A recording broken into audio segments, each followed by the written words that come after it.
¿Qué tal? Muy buenas tardes, bienvenidas, bienvenidos a este corte informativo del canal del Poder Judicial de la Federación. Nidia Díaz en la interpretación en lengua de señas mexicana y Citlali Pérez estamos listas para presentarle las noticias más sobresalientes hasta el momento de este martes 6 de febrero de 2024. Acompáñenos.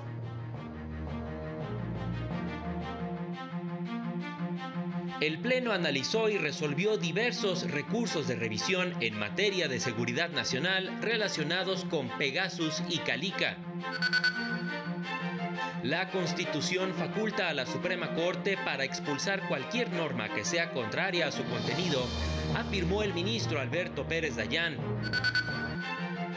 Durante la pandemia de COVID-19, el Poder Judicial Federal garantizó el acceso a la vacunación y a los servicios de salud. Y para comenzar, vamos hasta el edificio sede de la Suprema Corte con mi compañero Mario López Peña, quien ya tiene listo el reporte de lo que se resolvió esta tarde en la sesión del Pleno. Adelante, Mario, te escuchamos. ¿Qué tal? Muy buenas tardes a todas las personas que siguen esta transmisión. El Pleno de la Suprema Corte de Justicia de la Nación resolvió 3 recursos de revisión en materia de seguridad nacional. En los primeros 2 asuntos, el Pleno de la Corte confirmó 2 resoluciones del INAI que ordenaron a la Secretaría de Hacienda entregar una versión pública de los reportes de operaciones de entidades financieras y avisos de quienes realizan actividades vulnerables relacionadas con el programa Pegasus. Esto al determinar que no pone en riesgo la seguridad nacional, como lo alegaba la Consejería Jurídica del Ejecutivo Federal. De ahí que esta información tiene que ver con las contrataciones para adquirir el software Pegasus, a que hizo referencia el titular de la Unidad de Inteligencia Financiera en la conferencia de prensa del Ejecutivo Federal de 21 de julio de 2021. Esto es, se le pidió aquello precisamente a lo que se refirió en esa exposición. Pues en una sociedad democrática no puede existir información excluida sin que exista una ponderación razonada en cada caso concreto y no solamente por la naturaleza de la autoridad que la contiene. Al resolver otro recurso de revisión en materia de seguridad nacional, el Pleno también confirmó una resolución del INAI que ordenó a la Secretaría del Medio Ambiente Federal la divulgación del escrito y anexos presentados ante la Oficina de la Alta Comisionada de Naciones Unidas para los Derechos Humanos en contra de la empresa Calica, subsidiaria de la minera estadounidense Vulcan Materials Company. No hay alguna indicación de que los datos revelen información vinculada con la infraestructura hídrica o yacimientos naturales que sean clave para el abastecimiento y suministro del agua, ni de proyectos u obras estratégicas desarrolladas por autoridades competentes relativas al cuidado del agua en la región de Quintana Roo. Fueron los asuntos que resolvió el Pleno de la Corte en la sesión de este martes. Mario, muchísimas gracias, que tengas una excelente tarde y nosotros nos vamos a más noticias. En la ceremonia conmemorativa del 107 aniversario de la promulgación de la Constitución mexicana, con la representación de la ministra presidenta Norma Lucía Piña Hernández, el ministro Alberto Pérez Dayán indicó que ninguno de los 3 poderes de la Unión es más democrático que otro. Precisó que con la defensa de la Constitución se defiende al pueblo de México, agregando que el Poder Judicial Federal asume y garantiza que no hay nada ni nadie por encima de la Constitución. Y entiende que por encima de la Constitución no hay poder alguno, nada ni nadie. No permitamos que esto se olvide o se confunda. Y es precisamente la Constitución Federal, esta que ahora conmemoramos, la que dio a la Suprema Corte de Justicia de la Nación las facultades suficientes para invalidar cualquier acto que no la respete, independientemente de la fuente de la que provenga, electa o no electa, sin distinción alguna. Y en este contexto se recordó que la Suprema Corte es el máximo tribunal del país que tiene como principal responsabilidad la defensa de la Constitución, lo que implica que debe vigilar que las leyes y actos de autoridad se apeguen a la Carta Magna y que no violen derechos de las personas. Es el guardián de la Constitución, en beneficio de quienes habitan el territorio nacional. La Corte está compuesta por el Pleno, que lo integran 11 ministras y ministros, y 2 salas integradas por 5 ministras y ministros cada una. Todas las decisiones se toman de manera grupal, abierta e independiente, protegiendo y ampliando los derechos y libertades de las personas.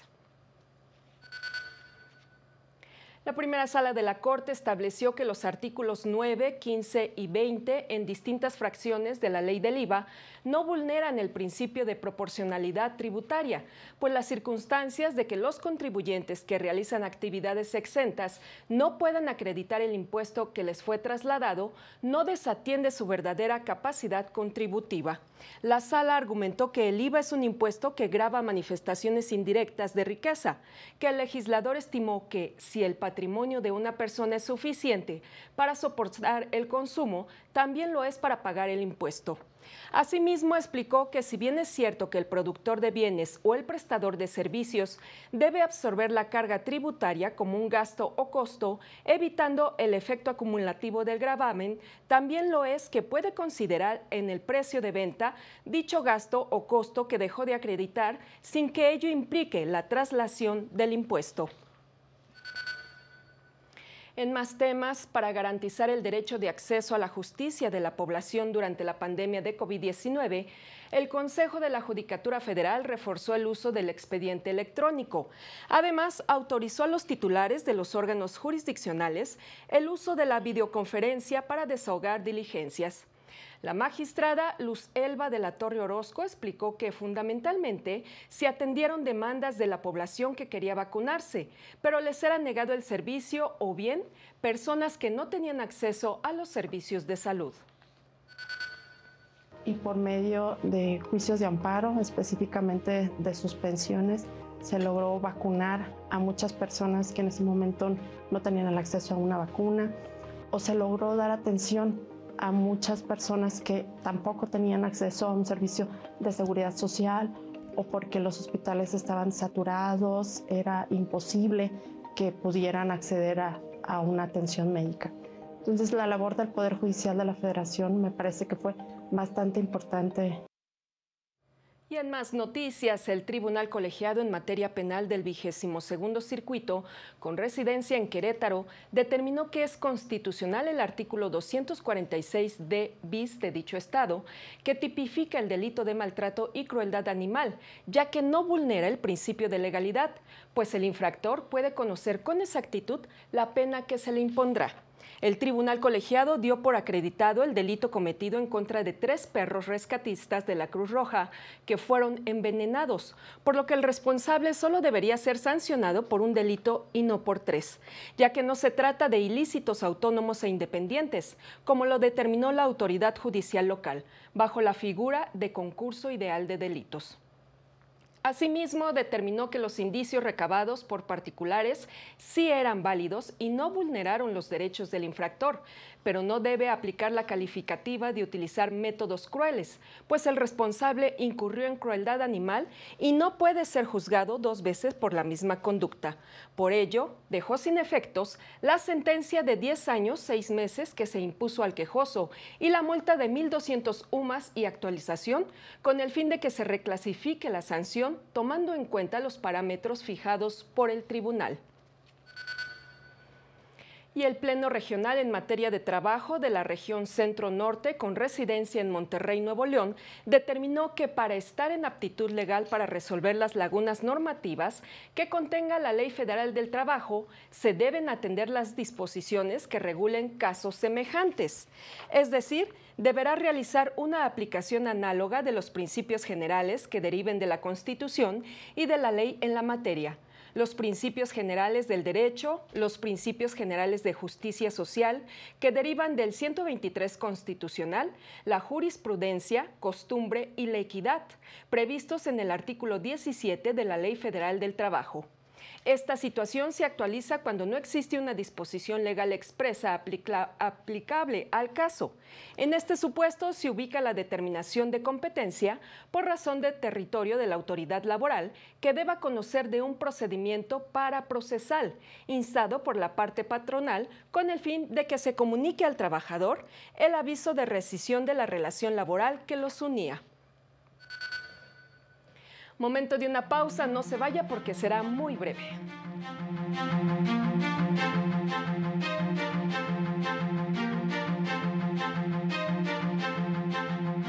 Al regresar, la iniciativa presidencial que propone modificar la forma de designar a las personas juzgadoras atenta contra la división de poderes y la independencia judicial, aseguró la JUFED.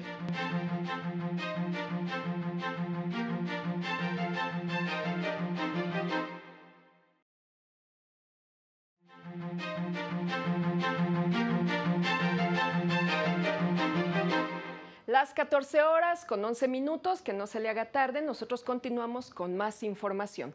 La JUFED manifestó su preocupación por la iniciativa presidencial que desnaturaliza el proceso de designación de las y los juzgadores federales, que implica una injerencia en la independencia judicial y propicia la afectación de los derechos humanos de la población.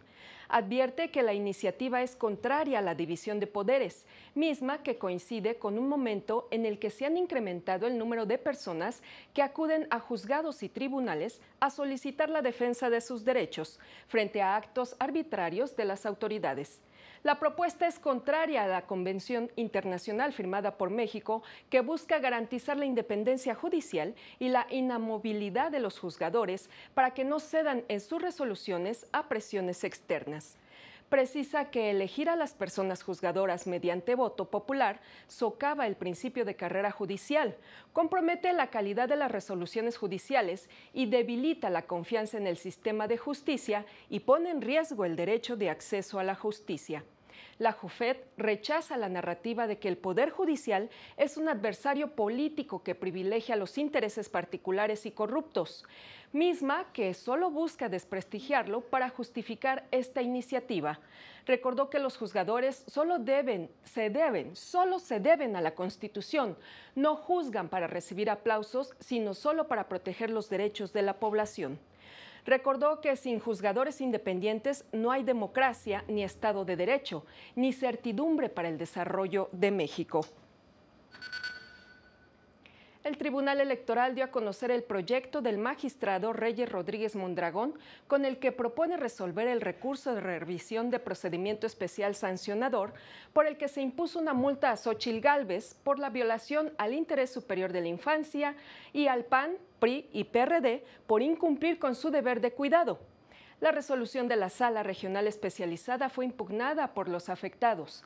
El proyecto del magistrado Rodríguez Mondragón propone confirmar la resolución, pues la sanción impuesta por la violación al interés superior de la infancia quedó firme, además de que son inoperantes los alegatos sobre la sanción por falta del deber de cuidado.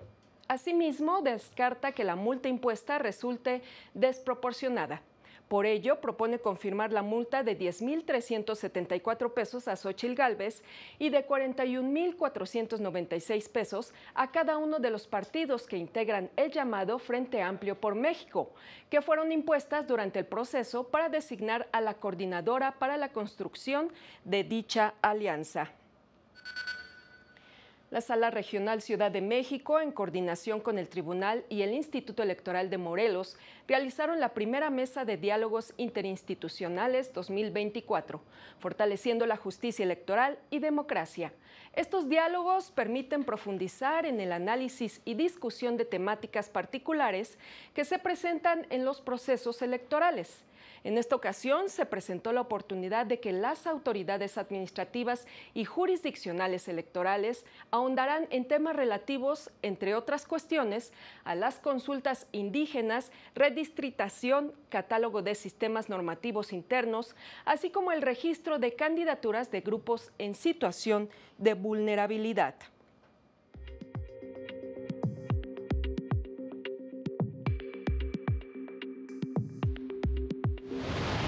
El Poder Judicial de Yucatán presentó una iniciativa al Congreso del Estado para que sea el propio Pleno del Tribunal Superior de Justicia el que designe a las personas nominadas para las magistraturas, de acuerdo con estándares internacionales sobre independencia judicial. Se anunció la construcción de un nuevo centro de convivencia familiar del Poder Judicial del Estado de México en el municipio de Ixtapaluca, que atenderá a la zona oriente del estado y fortalecerá los vínculos entre familias en procesos judiciales. En Baja California inició un seminario sobre juicios orales familiares dirigido a personal jurisdiccional en el marco de la implementación del nuevo Código Nacional de Procedimientos Civiles y Familiares.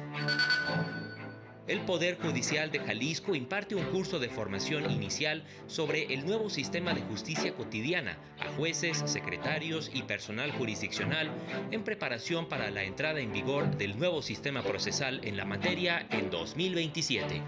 Para el canal del Poder Judicial de la Federación, Jesús Daza. Vamos ahora con mi compañero Óscar González, quien se encuentra en el arranque de los Censos Económicos 2024 que llevará a cabo el INEGI. Adelante, Óscar, estamos escuchándote. Nos encontramos en las instalaciones del INEGI, donde se llevó a cabo la presentación de los Censos Económicos 2024. Muchas gracias. Muy buenas tardes para todos.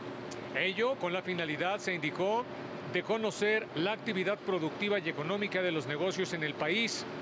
Se realizará un censo a alrededor de 25,000 localidades entre los meses de febrero y agosto.